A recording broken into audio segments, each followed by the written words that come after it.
What's going on, everyone? Welcome to your 26th Java tutorial, and in this tutorial I'm going to be building a random number generator.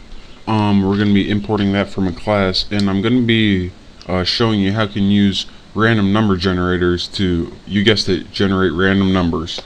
So let's go ahead and pretend we were building a program so we could roll a dice, and whatever the outcome of the dice, it just outputted on our screen.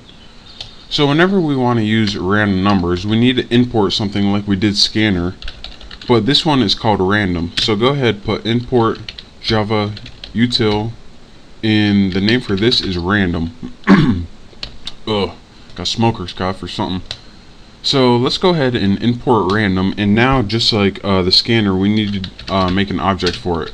So I'm going to name mine dice. You can name yours whatever you want, and of course that's equal to new, not random with empty parameters. So now that we got our dice object, we can use random numbers. So the other thing we need is a temporary variable called number. It doesn't need to be called number, but I'm going to call it number, and this is going to store the number that outputs on the dice. So for example, it's going to store 1 to 6 depending on what number you roll. So I just don't want to roll the dice once, I want to roll it 10 times. So for that, I'm going to need a for loop.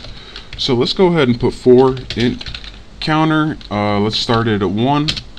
Let's say while counter is less than or equal to 10, and let's increment it by 1. So now we have a loop that's executing 10 times. So now we got to give it some instruction. Well, since number doesn't have a value yet, let's go ahead and give it a value. Now, what you would usually do is use your object like this, number equals dice, and then put your dot separator next int because you're getting an integer, and then type in how many options you want it to have.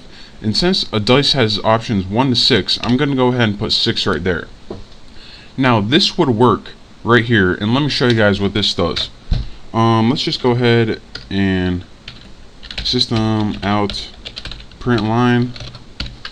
And this is gonna work fine, so you can pay attention to this number plus, and we don't need that other one right there.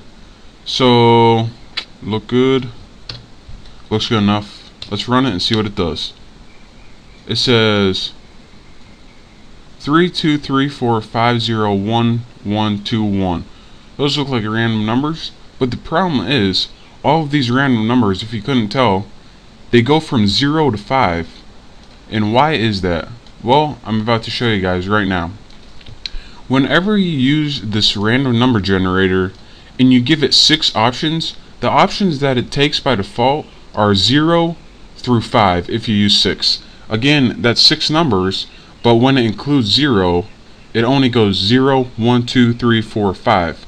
So what if instead of 0 through 5 is your 6 options, you wanted 1 through 6? Which we do want since it's a dice and the dice doesn't have 0. Well, what we would do in this case is simply put 1 plus and then use our dice object to call this. And what this does is it still uses the numbers 0 through 5 in this, but it adds 1 to them. So what it does is give the illusion that we're getting the numbers 1 through 6, excuse me. So now let's run this again and we'll see what we get. As you can see, there's no zeros, and you get 4, 1, 6, 2, 2, 4, 3, 1, 1, 2. And all of these numbers are in the range of 1 to 6, and that's what we want. So again, if you want to do this, all you have to do is list however many numbers you want in your range, and if you put 6 by default, it's going to give you 0 through 5, since all computer counting starts at 0. Well, if we want the numbers 1 to 6, we have to add this little 1 addition sign, and that takes 0 through 5 and adds 1 to them, or increments them over, pushes them all over by 1. So instead of 0 through 5, you get 1 to 6. So that's your quick tutorial on how to import the random class, how to make a random object called dice, and how to use that dice object to go fetch random numbers for you, and also how to add 1 to give yourself kind of a starting point. So that's how in slot machines or any program that uses random numbers that they make that.